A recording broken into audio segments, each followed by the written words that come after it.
Interditada uma clínica de recuperação, documentos irregulares, remédios vencidos e denúncia de ameaças contra os pacientes. Cai o número de mortes de crianças em acidentes de trânsito em Goiás. Mesmo assim, mais de 4.000 motoristas foram multados pela falta da cadeirinha do início do ano até setembro. O mutirão para resolver quase 700 processos na Justiça. Os trabalhos são na comarca de Catalão, com a ajuda de juízes de várias cidades do estado. Você vê a partir de agora no Jornal Anhanguera, segunda edição.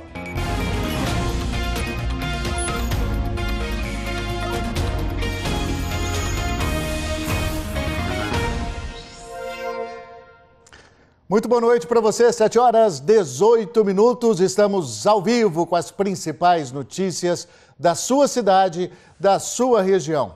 E essa terça-feira foi chuvosa em várias regiões do estado, mas em algumas cidades, junto com a chuva tão esperada, vieram também os estragos. Em Anápolis, por exemplo, caiu o maior pé d'água, teve granizo. Vamos conversar com o Tiago Vieira ao vivo. Tiago, muito boa noite para você.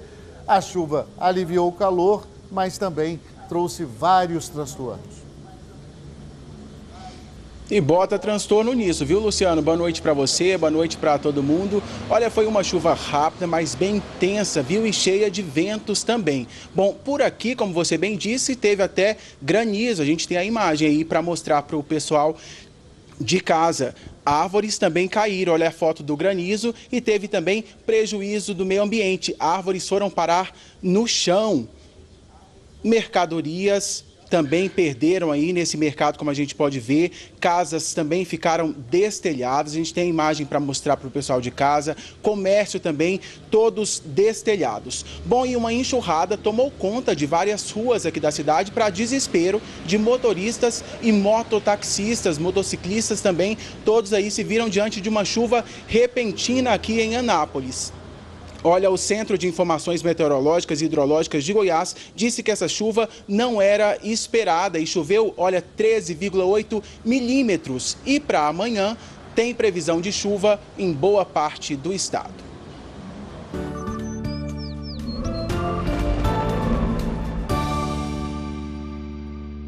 A quarta-feira pode ter pancadas de chuva fortes com rajadas de vento em todo o estado, principalmente no sudoeste, sul e centro de Goiás.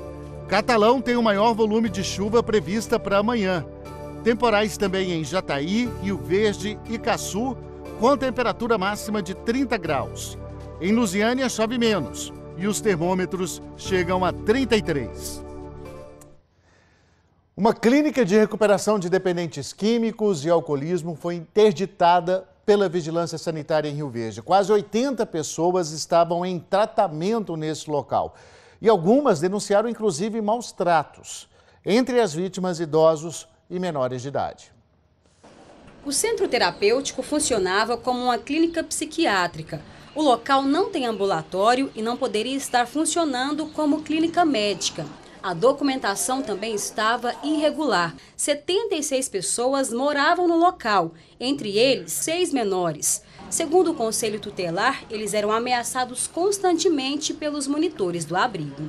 A situação que eles estavam era imprópria, por isso que o Conselho Tutelar retirou esses menores, por conta da vulnerabilidade que eles se encontravam diante da situação. Além dos adolescentes, tinham também no local idosos. Os familiares pagavam a mensalidade e o valor mínimo era de R$ 1.200. O dono do centro terapêutico e 2 monitores foram presos em flagrante por cárcere privado. A Superintendência de Vigilância em Saúde encontrou também medicamentos vencidos. A clínica foi interditada por 15 dias. A Polícia Civil já ouviu alguns internos que disseram que não podiam sair e que eram ameaçados pelos monitores. No local foi encontrado também um bastão, né, um porrete que os internos falam que usavam para ameaçá-los, né?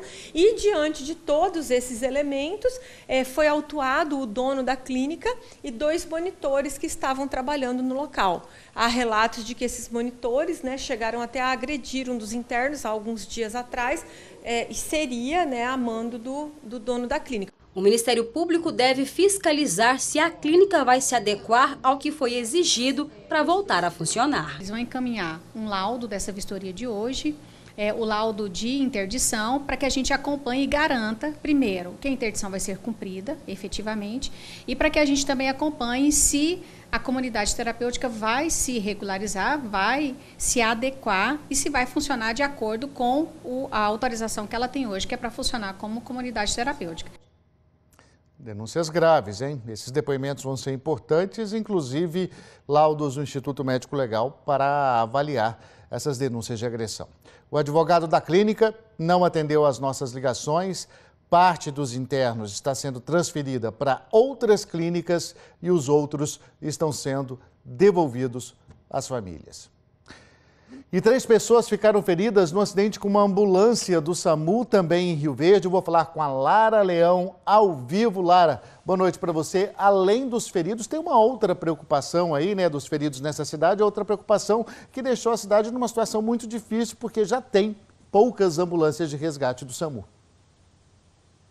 Isso mesmo, Luciano, boa noite para você, boa noite a todos que acompanham a gente. Em Rio Verde tem 3 ambulâncias do SAMU e agora só 2 estão circulando. A que se envolveu nesse acidente foi para o conserto e deve ficar parada por mais ou menos 15 dias. Esse veículo de resgate estava num cruzamento quando uma caminhonete bateu em cheio.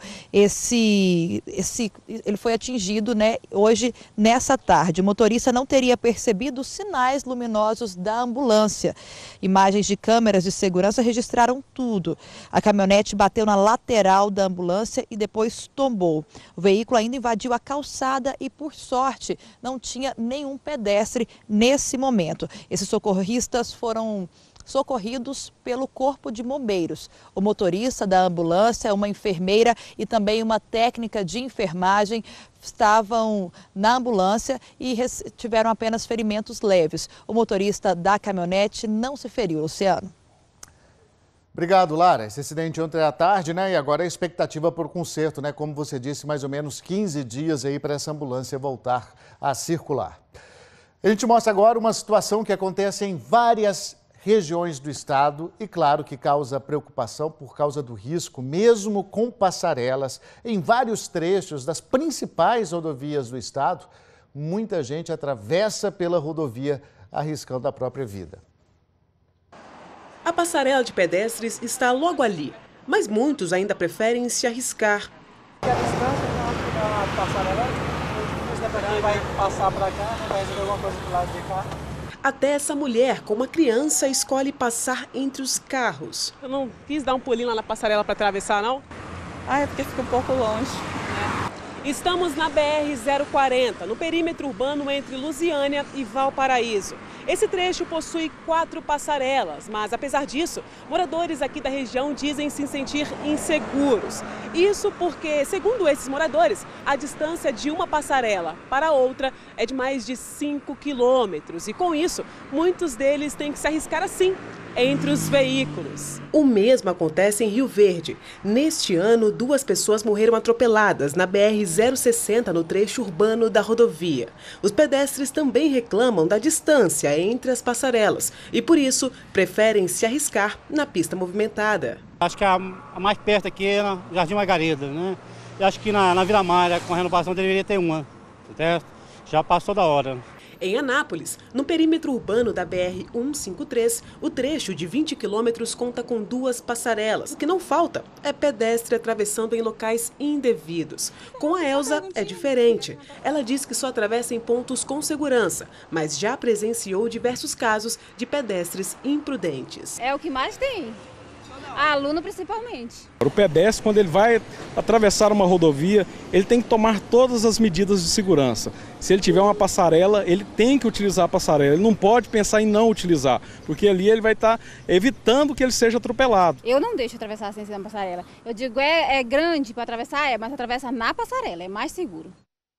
Reivindicação de mais passarelas, ela pode ser justa, né, em alguns casos, mas se ela existe, o pedestre também tem que garantir a própria segurança. Mas, de qualquer forma, a gente foi ouvir o DENIT, que disse que 2 passarelas na BR-060, em Rio Verde, foram instaladas com base no estudo que identificou os chamados pontos mais críticos, os pontos que mais precisavam. Na BR-153 em Anápolis, segundo o DENIT, são 3 passarelas e não há projeto de instalar novas, não. A Via 040, que administra a BR-040, disse que a instalação de passarela em rodovia respeita critérios técnicos e que uma nova passarela está sendo construída em Valparaíso. Ainda falando de segurança nas rodovias, uma boa notícia: o número de mortes de crianças em acidentes de trânsito diminuiu em Goiás. E o uso da cadeirinha teve um papel muito importante neste resultado. É assim e somente assim que o Lucas, de 3 meses, é transportado dentro do carro, no bebê conforto. Se acontece qualquer tipo de acidente, já é comprovado que o bebê conforto ele protege o bebê. Segundo o Detran, a obrigatoriedade do uso da cadeirinha nos carros reduziu em 61% o índice de mortes de crianças em acidentes de trânsito no país. O total de indenizações pagas pelo seguro DPVAT por morte caiu de 1.778 em 2009 para 680 em 2018, na faixa etária de 0 a 7 anos. Em Goiás, no mesmo grupo, houve uma redução de 43%, de 78 para 44 mortes. Tanto a Maria Cecília quanto o Gabriel só andam na cadeirinha. Que é importante pela vida da criança. Não é em questão de pagar multa, essas coisas assim. Em Goiás, de janeiro a setembro, foram 4.131 motoristas multados por não utilizar a cadeirinha. No ano passado, nesse mesmo período, o número foi menor, 3.809 motoristas multados. Lembrando que é uma infração gravíssima, são 7 pontos na CNH e uma multa de R$ 293,47. Nas rodovias federais que passam por Goiás, segundo a Polícia Rodoviária Federal, de janeiro a setembro foram 529 multas pelo não uso da cadeirinha. E fica o alerta. Até o ano tem que utilizar o dispositivo chamado de bebê conforto. Acima de 1 ano e até 4 anos, a cadeirinha. E acima de 4 anos e até 7 anos e meio, o assento de elevação. Alerta importante porque não adianta usar a cadeirinha errada, né? Vamos para um rápido intervalo, 7 horas e 29 minutos, a seguir o mutirão da Justiça para andar processos parados em Catalão. E o exemplo para a limpeza de um dos principais pontos turísticos de Itumbiara.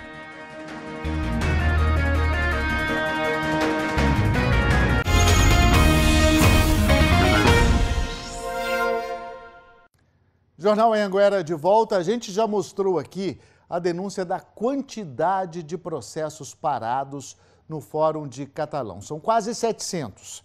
Para tentar agilizar o andamento desses processos, está sendo feito agora o mutirão, inclusive com a ajuda de juízes de cidades vizinhas.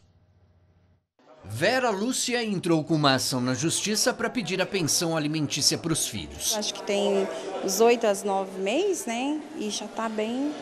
Hoje é a audiência. E nessa semana está acontecendo uma espécie de mutirão para agilizar as audiências. 10 juízes, incluindo os da comarca de Catalão e cidades vizinhas, estão trabalhando no Fórum da cidade. O programa Justiça Ativa vai até sexta-feira. Em 5 dias deverão ser resolvidos quase 700 processos, tanto cíveis quanto criminais. A comarca de Catalão tem mais ou menos 26 mil processos parados. A gente já até mostrou um protesto dos advogados que aconteceu no mês passado. Eles dizem que os clientes reclamam da demora. Alguns processos levam até 7 anos para serem julgados. Para tentar agilizar o trabalho, 30 advogados estão ajudando no mutirão. Da agilidade, a grande morosidade que a gente vive em Catalão. Não por falta do empenho humano, né? Mas sim por falta de um empenho maior do Tribunal de Justiça com a comarca de Catalão. Bom, sobre essa falta de juízes em Catalão, o Tribunal de Justiça de Goiás informou que em novembro um novo juiz deve chegar na cidade. Lixo jogado na natureza é uma questão preocupante, cada vez mais comum, infelizmente. De Itumbiara, no sul do estado, vem um exemplo. O exemplo de uma voluntária que faz a limpeza da prainha, que é um ponto turístico lá da cidade. Copos plásticos, garrafas de vidro e até fraldas descartáveis.